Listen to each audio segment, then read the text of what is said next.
শত বাধা এবং চক্রান্তের পরও বাংলাদেশের মানুষের কাছে সবথেকে গ্রহণযোগ্য দল আওয়ামী লীগই, এমনটাই জানিয়েছেন আওয়ামী লীগ সভাপতি প্রধানমন্ত্রী শেখ হাসিনা। সকালে গণভবনের শুভেচ্ছা বিনিময় অনুষ্ঠানে এসব কথা বলেন তিনি।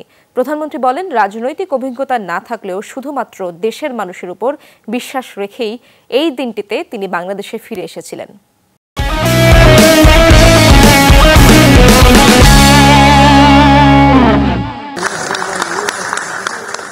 দলীয় সভাপতির ঐতিহাসিক স্বদেশ প্রত্যাবর্তন দিবস উপলক্ষে সকালে গণভবনে প্রধানমন্ত্রী শেখ হাসিনাকে শুভেচ্ছা জানান আওয়ামী লীগের কেন্দ্রীয় নেতারা। বিশেষ এই দিনে শেখ হাসিনাকে শুভেচ্ছা জানান আওয়ামী লীগের সহযোগী সংগঠনের নেতারাও। বাবাকে হত্যা করা হয় স্বাগত বক্তব্যে বারবার কান্নায় ভেঙে পড়েন বঙ্গবন্ধু কন্যা। পিতার আদর্শেই কাজ করে চলছেন বলে উল্লেখ করেন তিনি। আমি আমার বাবা বঙ্গবন্ধু শেখ মুজিব তার প্রতি শ্রদ্ধা জানিয়ে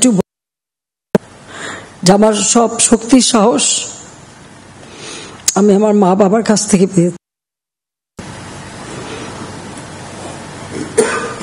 শুধু বঙ্গবন্ধু পরিবার নয়, স্বাধীনতার চেতনাকে ধ্বংস করতেই ৭৫-এর হত্যাকাণ্ড চালানো হয়েছিল বলেও জানান আওয়ামী লীগ সভাপতি।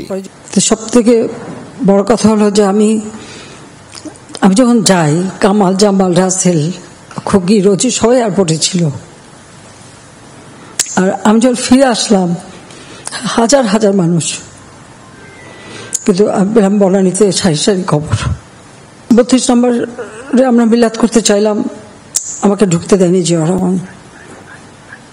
উল্টো বলছিল যে বাড়ি দেবে, গাড়ি দেবে, সব দেবে। আমরা না, তার কাছ থেকে আমরা কিছু নেব না, খুনির কাছ থেকে আমি কিছু নিতে পারি না।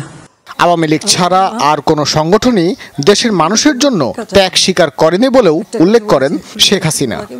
কিন্তু আজকে আওয়ামী লীগ বাংলাদেশে সব থেকে শক্তিশালী এবং বড় সংগঠন, এটা হলো বাস্তব। সব থেকে জনগণের কাছে সব থেকে গ্রহণযোগ্য দল আওয়ামী লীগ। প্রতিবার চক্রান্ত হয়, সেই চক্রান্ত মোকাবেলা করেই কিন্তু আমরা বেরিয়ে আসি। তা আমাদেরকে এটা ধরে রাখতে হবে।